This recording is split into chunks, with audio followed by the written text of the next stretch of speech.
So, I want to do something a little bit different and kind of actually go to the backstories of why certain characters are in the Forgotten Age.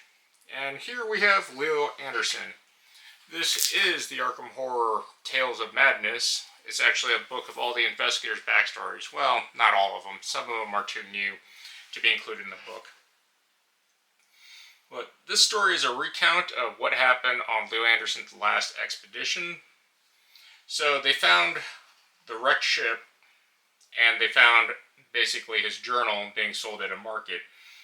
And Leo was going to go look for basically the lost city of Ra, or something similar to it. It's not quite clear. Along the way, he basically runs into some deep ones, but he's not really sure, and is kind of messing with them. They're looking for a sacred tablet, and one of the doctors, who is kind of shady. But over the course of the trip over the ocean, weird things start happening.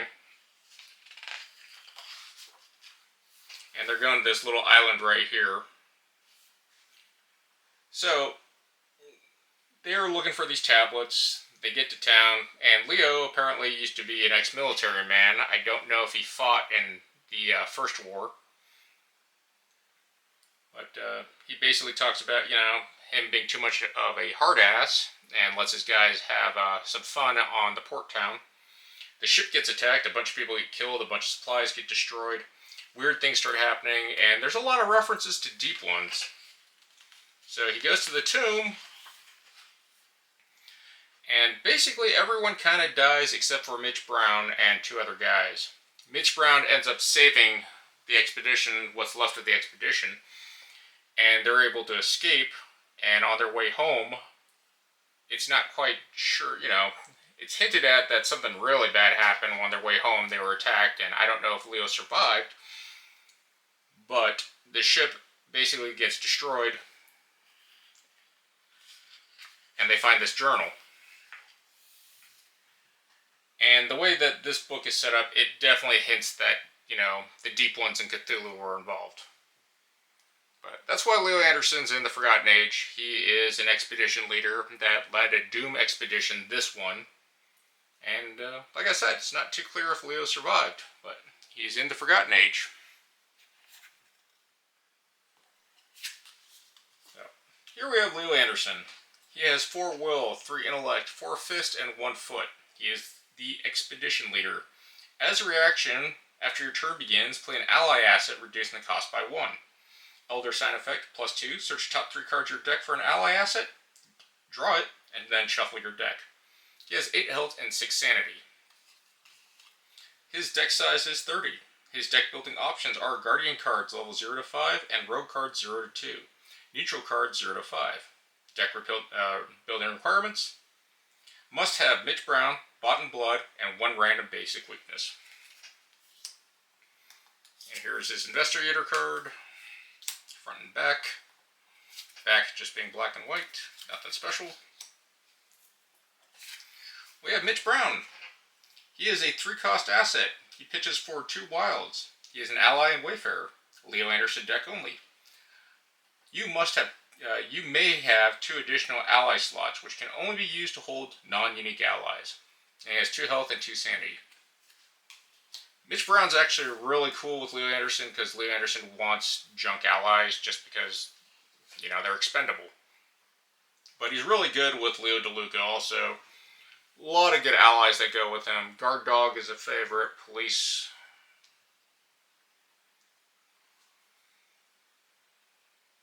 Officer is another good one.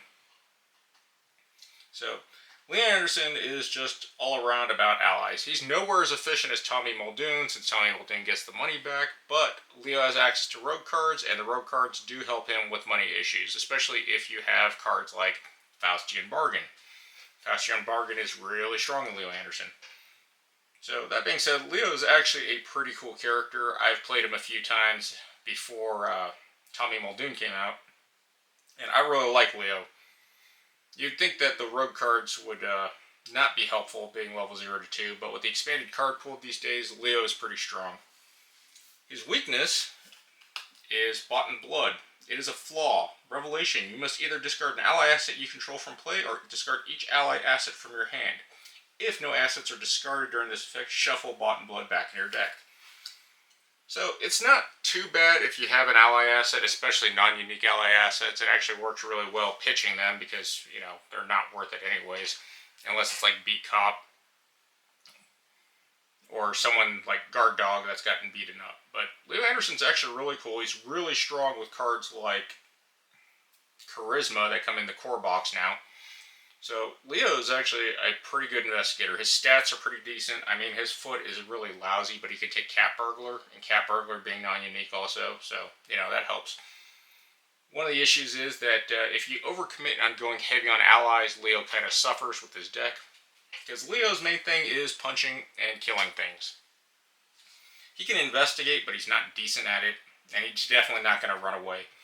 But having 4 Fist and 4 Will definitely put him in that realm of he's kind of a tough dude. And honestly, he's seen some pretty bad stuff on that boat. But Leo Anderson, overall, he is a very good investigator. So here are the level 0 asset cards that come in the Forgotten Age with Leo Anderson. We have the Survival Knife. It is a 2-cost asset, pitches for a fist. It is an item, weapon, melee. Action, fight. You get +1 fist for this attack. After an enemy attacks, deals damage to you during the enemy phase, exhaust Survival Knife, and you get to fight back. This attack targets the attacking enemy. You get 2 fists and 1 damage for this attack. The basic Survival Knife is not very good. I hate to say that it's binder fodder. It works if you have Guard Dog or stuff that reacts, maybe Beat Cop. But honestly, it's nowhere as good as the upgraded Survival Knife. And the upgraded Survival Knife is really good because it allows you to actually attack and kill an enemy before it deals damage to you. Definitely worth the cost. And in Leo, it's really not that great.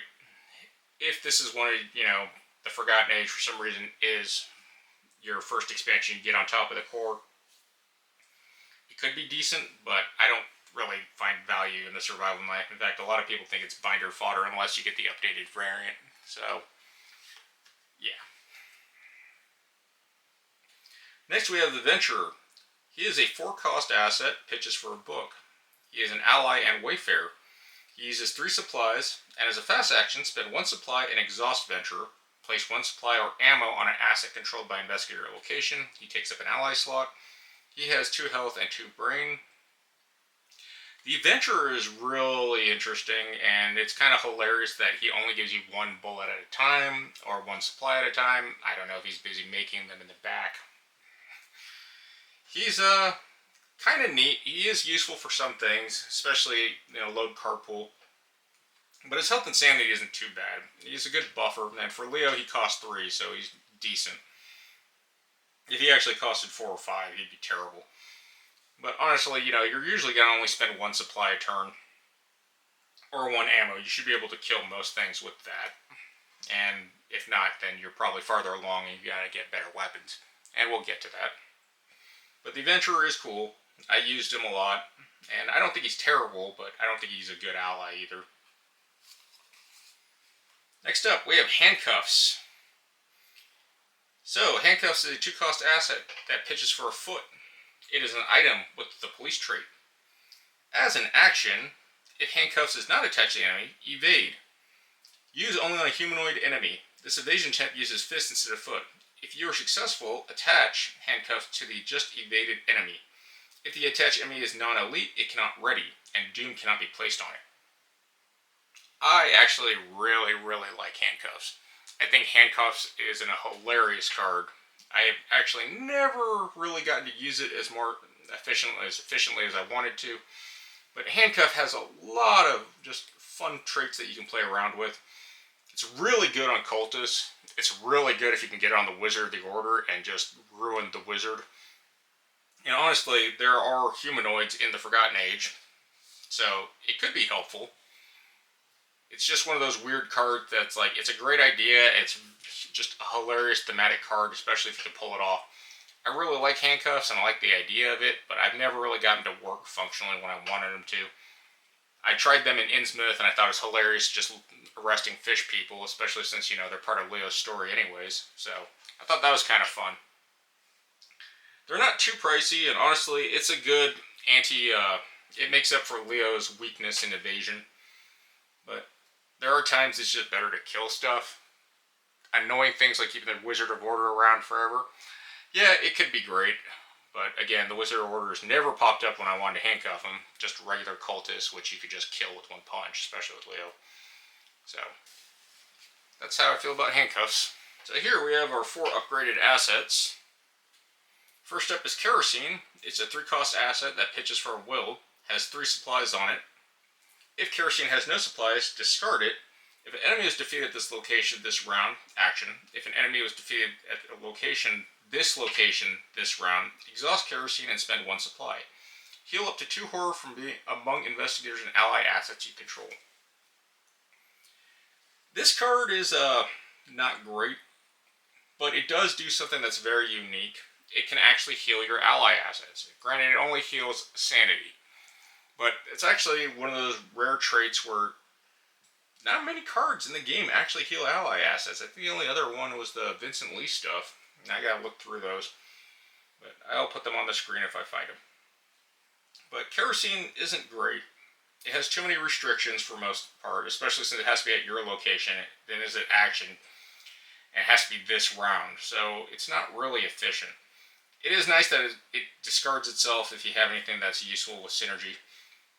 But you gotta spend the supply, you gotta do the action. You're really wasting an action too, because this takes an action. If it was a reaction, it'd be really good. But I have never gotten Kerosene to be valuable, and anyone I've played with has never really thought it was a great card. They love the artwork though, it looks cool. But overall, Kerosene is not very good. Especially for 1 XP. It shouldn't even cost XP, honestly. Next up, we have Well Prepared. It is a 2-cost asset for 2 XP. It is a talent. And then as a fast action, exhaust Well Prepared. Choose an asset you control to get plus X skill value for this skill test, where X is the number of matching skill icons on the chosen asset. This card can be really, really strong. I have played around with this card a lot, and I love it, especially when you have the upgraded pump cards. I can't remember what they're called, but I'll post them.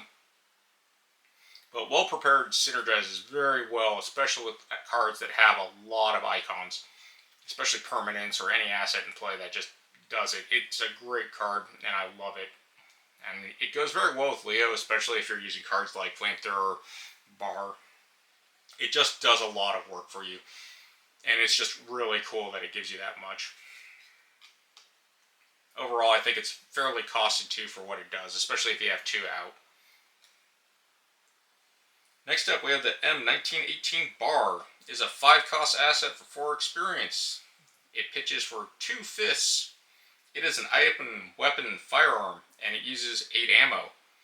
It takes up 2 hand slots, which is very restrictive, but there's a reason for that. Action, spend 1 to 5 ammo, fight. You get plus X fist for this attack. Instead of the standard damage, this attack deals X damage, X the amount of ammo you spent as part of this ability cost. So it's really cool if you want to break it up. You can get plus 3 at 3 damage, or plus 5 and 5 damage, or you can just kind of spend and choose however you want. With Leo having access to the rogue cards and the guardian cards that boost ammo capacity or give him ammo, it is actually a really interesting weapon. It's cool because you can select how much damage you want to do. Now granted, it only does a max of 5 damage, but you can play cards like Marksman or Vicious Blow to pump it up. Overall, I think the Bar is actually really neat. It is kind of expensive for costing 5, and you then have to commit cards that give you ammunition. But I do like the Bar. It's actually one of the few guns that's like, oh, I only need to spend X ammo to go overkill something and get rid of it instead of wasting multiple actions. That being said, it's a firearm, so ammo is always an issue. Next up, we have the Flamethrower. This is a 4-cost asset with 5 XP. It has 2 fist icons and a wild icon. It is an item, weapon, firearm. It takes up a body slot and both your hands, so no bandoliering. But what goes really good with a Flamethrower? Hand grenades. So, it is an item, weapon, firearm. Uses 4 ammo. As an action, spend 1 ammo fight. The enemy chosen from this attack must be the enemy engaged with you with the highest fight value. You get +4 for this attack. If this attack is successful, instead of standard damage, you may assign up to 4 damage amongst enemies engaged with you. Any additional damage adds to the total. This is one of my favorite weapons in the game. Some people think it's broken. I actually really love the flamethrower. The trade-off is it's very expensive at 5 XP. 4 cost is pretty high. And the fact that you lose your body slot and takes up 2 hands. But what you get in return is really, really good, especially the versatile flame damage of just spreading it around. So you can just do 4 damage up to 1 enemy, or you can spread it around and attack 1 enemy and just kill a bunch of minions. I really love the weapon. It's super efficient, especially since it gives you +4 fist. Overall, like, this thing melts bosses, and I just like it because it's fire. It is just one of those few weapons in the game that's really kind of just OP. But that is the upgraded asset cards. Next up, we have the level 0 event cards. So the first card is going to be Scene of the Crime. It's a 2-cost event. Pitches for a fist and a book. It is insight and bold. Play only as your first action. Discover 1 clue at your location. 2 clues instead if there's an enemy at that location. This attack does not provoke attacks of opportunity. Scene of the Crime overall is a pretty good card. I actually really like this card, and I find it really useful. Just because most Gator and Guardians don't have a high enough book passing. So testless free clues is great. Especially if you can get an enemy at the location, and this is where Handcuffs is kind of one of those hilarious cards because you can just handcuff a dude and drag him around with you. It's like, where are the clues? But overall, I like this card. It's kind of a card I put in most of my Guardian decks when I need some clue flexibility. At 2 cost, it seems kind of high, but 2 cost is really fair for getting a free clue, basically. And it's really 1 cost for each clue if you can get 2 clues. But you kind of have to set it up. And the fact that it doesn't provoke attacks of opportunity is really helpful. But overall, this is a card I just play by itself. It's a great card. Next, we have Second Wind. It is a 1-cost event. Pitches for will. You may only play as your first action. Heal 1 damage, or 2 damage instead if you just drew a Treachery this round, then draw 1 card. This is actually a really cool card. It's flexible. It replaces itself. In general, it's just good. I like this card, especially, since you're drawing Treacheries. So after you draw a Treachery, it's actually really good. So I like the card a lot. Would I say it's a mainstay? No, but it's very helpful. It has kept me alive through a few games and actually allows you to, heal efficiently. Very few cards in this game heal efficiently. So Second Wind is a very good card. Next up, we have Trusted. It is a 1-cost event. Pitches for a will. It is an upgrade. Fast. Play during your turn. Attached to an ally asset you control. Attached asset gets +1 health and +1 sanity. This is a weird card just because I don't know if the trade-off is worth it, since there are a few cards in the game that, especially in the Forgotten Age 2, that just kill allies. So I just don't see Trusted being that valuable. Trusted is cool in cards like Guard Dog, give extra attacks, or Beat Cop to give extra damage. But most of the time, you don't really need that extra health or sanity or ally assets unless you're just dumping over Soak. But Trusted is a very interesting card, and I want to play with it, I just never have the room for it. It's efficient because, it gives you 1 extra health and 1 extra sanity on allies, so that's really 2 Soak for a cost of 1. But there's better cards I'd play instead of Trusted. Honestly, I'd just play more allies too. It is cheap at being 1, but it's just not worth it in my opinion. So these are our upgraded event cards. So first up, we have Reliable. It is a 1-cost, 1 XP event that pitches for a book. And it is an upgrade. Fast. You may only play during your turn. Attach an item asset you control. While resolving a triggered ability on an attached asset, you get +1 to each of your skills. It's actually pretty interesting because you can put it on any item asset you control. But being a Guardian card, you mainly want to put it on guns. But it is a versatile card that you can play on certain things, like you can play it on Joe Diamond stuff, like Fingerprint Kit. You can play it on lockpicks with skids. It just adds a bonus to whatever you have. Is it worth 1 XP and cost of 1? It's hard to say. I've never used this card just because, like I said, that extra +1 and using a card to do it, I'd rather have something else that's more permanent. But overall, it's not bad. It's not great. But you can find decks that it works well with. And it probably has some really good synergy that I've never thought of. But it's just one of those cards that I ignore. Next up, we have Marksmanship. It is a 2-cost event for 1 XP. Pitches for a fist and a foot. I actually really love this card. It is a tactic. Fast. Play it when you activate the fight ability on a firearm or ranged asset. This attack can target an enemy at a connecting location. Ignore the aloof and retaliate keywords for this attack. If this attack succeeds against an enemy not engaged with you, it deals +1 damage. I really, really love this card. This is a fun card to play with. This is one of the few ways you can actually snipe and kill enemies adjacent to you, and it's just hilarious when you put it on stuff like hand grenades. Just toss grenades over to the next location. It'll be fine. That being said, like I said earlier, this card works really well with the bar if you want it to, just because you can go off and kill things that you don't like. Especially since you can actually target elites with it. That makes it really versatile. The +1 damage is always nice too. And then, aloof enemies you don't have to engage. So overall, I like Marksmanship a lot. I'll put it in place of Vicious Blow if I'm running a lot of guns.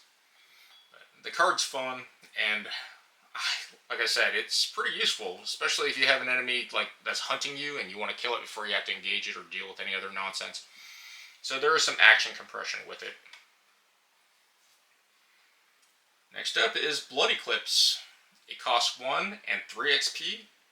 Pitch for a will and a fist. It is a spell and a spirit. As an additional cost to play Blood Eclipse, take up to 3 damage. Fight. This attack uses will instead of fist. You get +1 will and deal +1 damage to this attack for each damage you take part of this card cost. This card is actually really cool because it is a huge, huge damage boost. The fact that you're dealing up to 4 damage with it is just really cool. Because it is +1 damage for each damage you also take, plus your normal fight action. So this card, it's great in Calvin, just because Calvin likes taking damage. But Blood Eclipse is one of those burst cards that you just play down when you need to get something out real quick. And with Leo Anderson, it's actually not terrible, especially since you can spread it out with all his allies. Sometimes you don't really care about your allies, and it's just worth the extra damage. And the fact that it only costs 1. So, I find this card actually kind of thematic and fun to pull off at times, and depending who I'm playing, it's definitely worth it. Last, we have Custom Ammunition. Costs 3 for 3 XP also. Pitches for a fist and a foot. It is an upgrade, supply, and it is blessed. So if you want to put it with Father Mateo, you can. I just don't understand why Father Mateo would have a gun. Well, no, there's that new weird upgraded gun, that caster thing from the Scarlet Keys, so I guess you could use it. But as fast, play it during your turn. Attach to a firearm asset controlled by an investigator at your location. Place 2 ammo on that asset. Limit 1 per asset. Attacks performed by the attached asset deal +1 damage against monster enemies. Okay, so Father Mateo, I forgot about that part. You could just have it to bless people's guns. That sounds like something Father Mateo would do. I guess that kind of makes sense why it's in here. I've always found this card kind of expensive. It's cool that it places 2 ammo and you get +1 damage against monster enemies. It's one of those things you have to kind of know about what you're fighting, especially since they have the monster trait. And costing 3 for that bonus of 2 ammo and the +1 damage against monster enemies because it's permanently on the weapon is actually a pretty good deal. But again, it's not a card I've used, mainly because I just don't think it's efficient. But there are a lot of cases where it could be great. And it's one of the cards in this set, so that you can put on to boost your gun damage.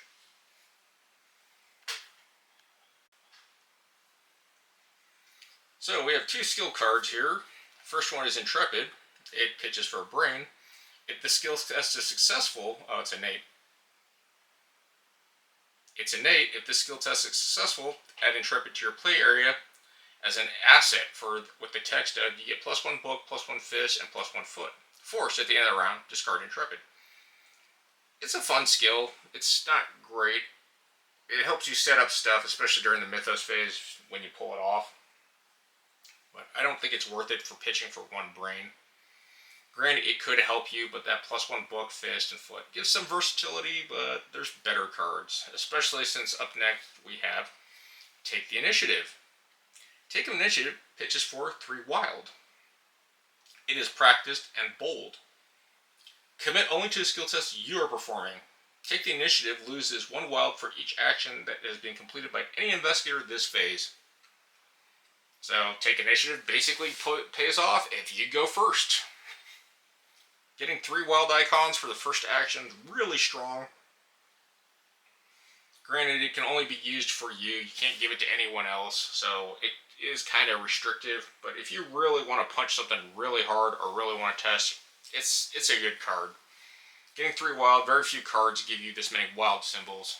And Take Initiative is kind of a mainstay in Guardian decks. I use this card a lot. In fact, I will always take this card if I need space for a skill card. I will take the Initiative. It's just super effective and efficient. I can't really think of any off the top of my head that are Guardian, especially that do just as well. There's one more, but I can't remember it right now. But I'll find it and put it up also. But Take the Initiative, super efficient, works very well. 3 wild icons on a skill test. Great card. So with that being said, these are the cards that come for the Guardian class and your Guardian Leo Anderson. They're all actually pretty good with Leo. Some better than others, some kind of janky. But overall, Leo Anderson, cool investigator, and the card pool, this adds a lot to the Guardian card pool. They're fun cards, and they're pretty helpful. Again, Leo's pretty strong. His weakness, not so bad. Mitch Brown especially helps out. Play with him Charisma. That's pretty much a instant just because it's so good with them. And then the rogue cards. But you get 7 events, 7 new assets, and 2 new skill cards. If you like what I'm doing, please hit the subscribe button. If you disagree with me on anything, please let me know in the comments. If you agree with me on anything, please let me know also. Alright, thank you for watching, and take care.